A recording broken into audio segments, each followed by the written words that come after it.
Assalamualaikum warahmatullahi wabarakatuh. Perkenalkan, saya Vandana Vinda Sofin dengan NIM K76210043. Kali ini saya akan menjelaskan materi tentang Financial Accounting pada bagian Basic Accounting in Merchandising dan COGS. Nah, mengenal perusahaan dagang.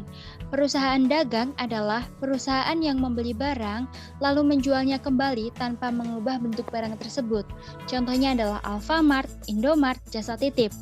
Mereka membeli barang, kemudian dijual kembali tanpa mengubah bentuk barang tersebut. Cost of goods sold. Nah, dalam accounting di perusahaan dagang yang cukup memberikan perbedaan yang signifikan dengan perusahaan jasa seperti les-lesan, bengkel, itu terkait dengan yang namanya cost of goods sold atau waktu SMA disebut dengan HPP, harga pokok penjualan. COGS ini jika bahasa mudahnya adalah harga modal suatu barang, sedangkan bahasa formalnya adalah nilai pokok penjualan atau beban pokok penjualan. Rumus COGS sama dengan beginning inventory ditambah purchase ditambah freight in atau beban angkut pembelian seperti ongkir, kemudian dikurang dengan purchase diskon atau diskon pembelian, dikurang dengan purchase return berdasarkan catatan pembelian pernah return barang itu atau tidak, dikurang dengan ending inventory. Nah, hubungan COGS dengan persediaan, perhitungan COGS difokuskan pada nilai persediaan bisnis Anda. Jika Anda menjual produk fisik, inventory adalah apa yang Anda jual. Inventory bisnis Anda mungkin barang yang telah Anda beli dari grosir atau yang Anda buat sendiri dan dijual kembali. Anda juga dapat menyimpan inventory cukup cadang atau bahan untuk produk yang Anda buat. Persediaan merupakan aset bisnis yang penting dengan nilai tertentu. Proses penghitungan harga pokok penjualan dimulai dengan persediaan di awal tahun dan diakhiri dengan persediaan di akhir tahun. Banyak bisnis memiliki proses pengambilan inventory pada saat-saat ini untuk menghitung nilai inventory mereka. Kita masuk ke story in real business. Cerita sederhana, misalkan kita adalah penjual mie instan baru. Kita membeli 30 mie instan di supplier A, di mana harganya adalah per at 15.000. Karena kita membeli sebanyak 30 langsung, maka kita mendapatkan diskon 5% in total. Kita juga harus menanggung ongkir senilai 45.000 yang itu masuk ke freight in. Karena kita baru pertama jualan dan persaingan ketat, kita mencoba menjual mie instan tersebut di harga 20.000. Alhasil terjual 20 pieces. Mari kita analisis secara akuntansi, kita untung atau kita rugi ya. Nah, ini menurut pemahaman orang awam. Jika orang awam, maka mereka akan menganggap rugi. Kenapa?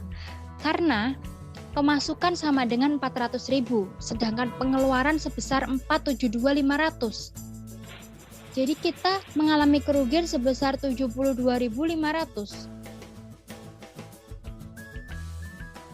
Nah, karena orang awam itu mikirnya untung dan rugi itu dari keluar masuknya uang. Padahal, logikanya, sisa mie instan 10 tadi masih milik kita dan itu masih bisa dijual lagi atau tidak? Pasti bisa. Nah, jadi kita lebih fokus pada bisnisnya. Makanya, pada materi ini ada rumus yang namanya gross profit, sales dikurang COGS. Jadi kita harus tahu COGS kita based on rumus tadi. Jadi COGS kalau di breakdown lagi adalah barang yang terjual. Yang dihitung hanya nilai barang yang terjual. Yang apabila tidak laku, maka bisa dijual di bulan berikutnya. Kita menghitung untung atau rugi, maka yang kita hitung adalah penjualan kita dibanding dengan nilai barang yang dijual. Artinya, untuk kasus ini kita fokuskan pada 20 barang yang terjual tadi. Kita akan masuk ke perhitungan sebenarnya based on rumus tadi. Nah, jadi beginning inventory-nya adalah 0. Kenapa 0? Karena kita baru memulai usaha. Forecast-nya adalah 450. Itu didapat oleh dari 30 dikali 15.000. Forecast diskonnya sama dengan 22.500. Diperoleh dari 450.000 dikali 5%. Freight in-nya adalah 45.000, itu tadi ongkos kirimnya sebesar 45.000. Kemudian ada ending inventory sama dengan asumsi satu inventory bisa nilainya 15.750 setelah ditambah ongkir dan dikurangi diskon. Kenapa bisa 15.750? Anggap saja sudah dikasih tahu. Kebetulan sisa mie instan kita adalah 10 pieces, sehingga value ending inventory-nya adalah 157.500.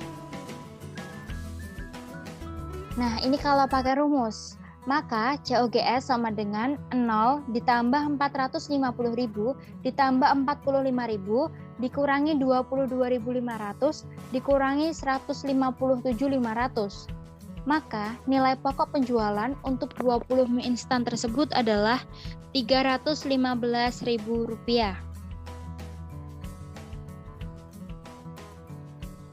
Nah, gross profit. Dalam perusahaan dagang pasti ada yang namanya gross profit, sales dikurangi COGS.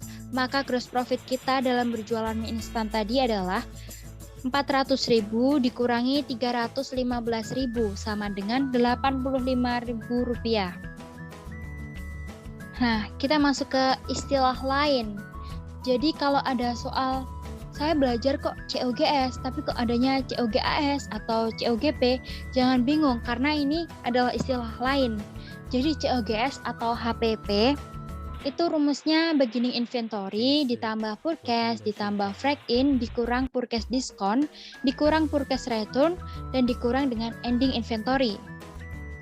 Yang kedua ada COGAS atau BTUD atau bahasa Indonesianya barang tersedia untuk dijual. Dengan rumus beginning inventory ditambah purchase ditambah freight in ditambah purchase diskon dikurang purchase return. Nah, ini tuh seperti COGS tapi nggak ada ending inventory-nya. COGAS ini untuk mengasih tahu berapa barang yang tersedia untuk kita jual. Dan yang terakhir ada COGP dengan rumus purchase ditambah freight in dikurang purchase diskon dikurang purchase return. COGP ini berfungsi untuk memberitahu kita nilai pembelian kita kali ini itu berapa. Sekian penjelasan singkat tentang Basic Accounting in Merchandising dan COGS. Terima kasih. Wassalamualaikum warahmatullahi wabarakatuh.